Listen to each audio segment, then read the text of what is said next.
All right, guys, so we got to talk about the cackling hens on The View, who have responded to Trump's announcement for president. They're actually trying to roast Trump. And I'm going to tell you guys why that's actually a good thing, okay? It's a good thing what we're seeing here from the mainstream liberal media in their response to Trump's speech. That's how you know that Trump's speech was actually very good, okay? It was very, very good, is because, again, the most they could do in regards to criticizing the speech and what he said was, well, we're just making fun of the fact that, you know, certain people weren't at the speech or that the speech was low energy. Take a look. In order to make America great and glorious again, I am tonight announcing my candidacy for President of the United States. We will be attacked. We will be slandered. We will be persecuted just as I have been. But we will not be intimidated. We will persevere. And we, in the end, will win. Our country will win. We will win. He looked like he was about to fall asleep, didn't he? It's like, we will win. We will win. Good thing my pillow guy was there to help him with his head. But it's his, okay. He's channeling low-energy Jeb.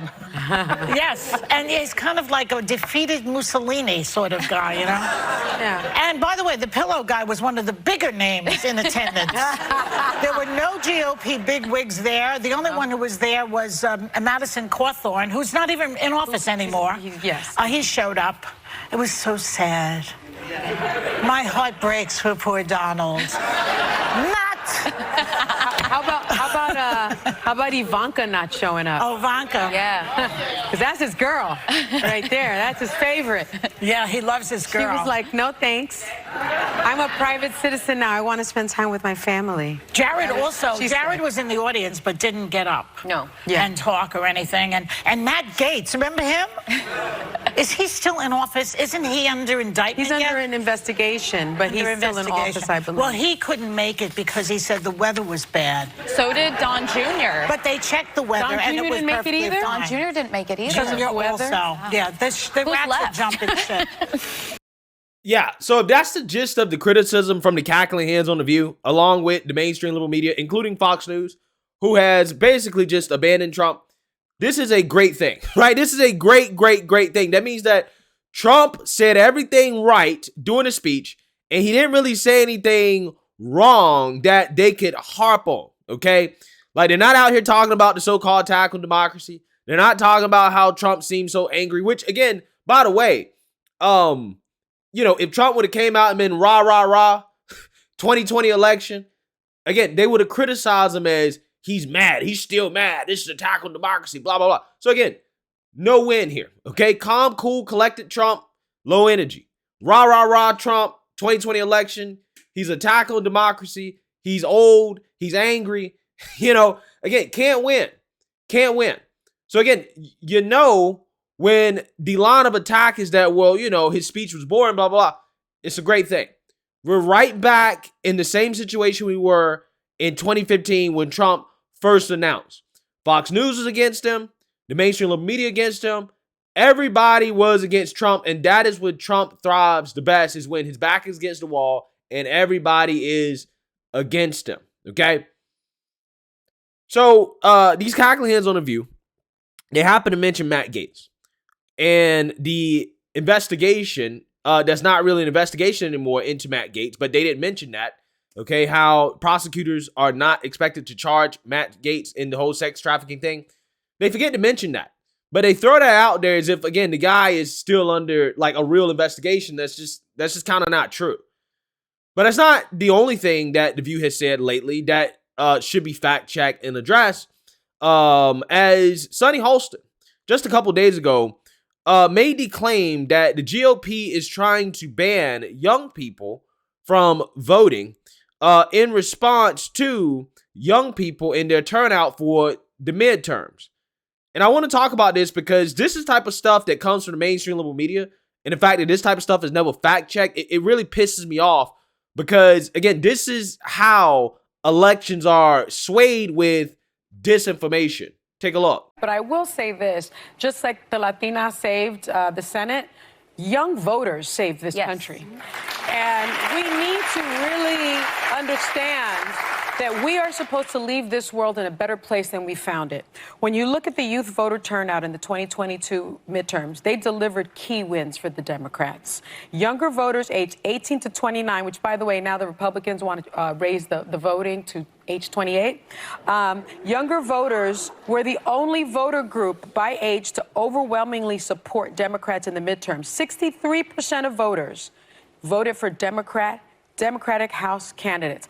I think my friend, Cornell Belker, and Cornell as well, he says there are really two electorates, one older and one younger, fighting to take this country in very different directions. The Republican Party has to get with it. They are dying out. And they are being we're going to talk more about that, Sunny. We're up on time here. Yeah, so Sunny Hostin just claimed that Republicans want to raise the voting age to 28. Essentially, Republicans want to ban young people from voting.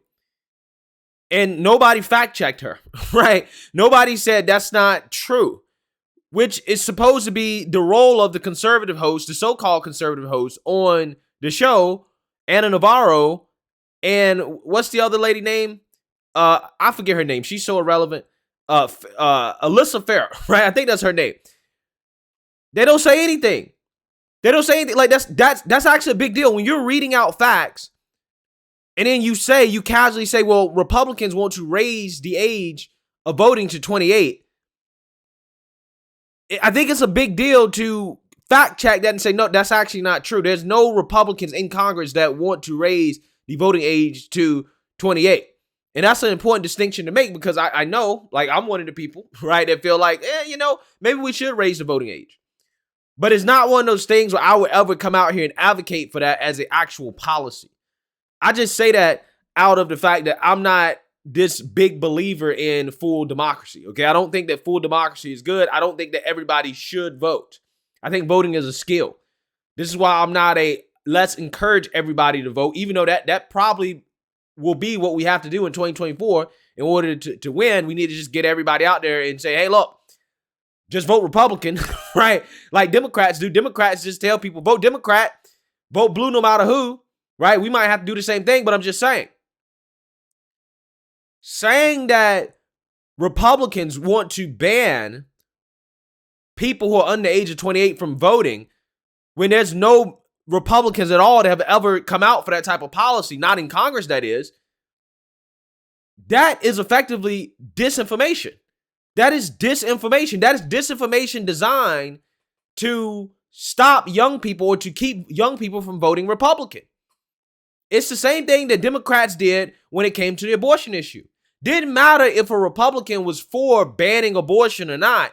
Democrats just said these people for banning abortion. They want to ban abortion. Doesn't matter if that was their actual policy. And this is what pisses me off so much about the so-called fact-checking industry.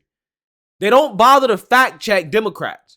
Democrats and people in the mainstream media, they can say whatever the hell they want to say.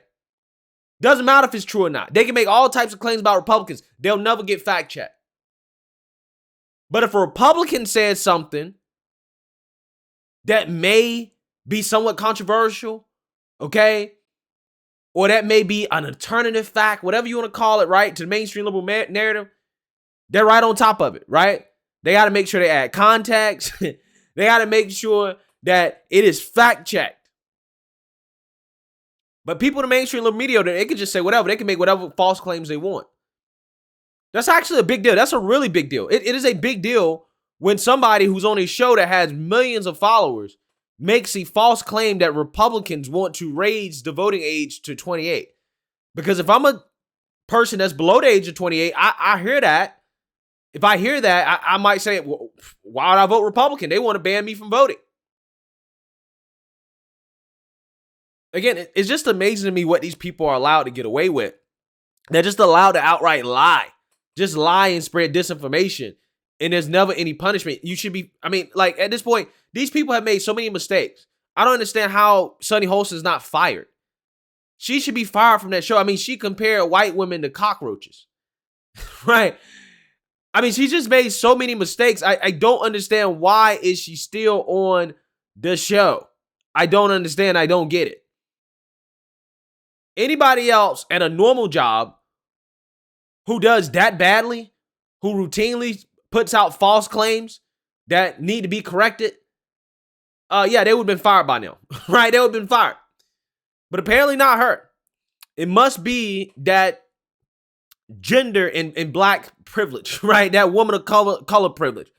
Must be that. That's what it must be. So let me know what you guys think. Make sure you like, comment, and subscribe. Most importantly, share a black conservative perspective. Peace.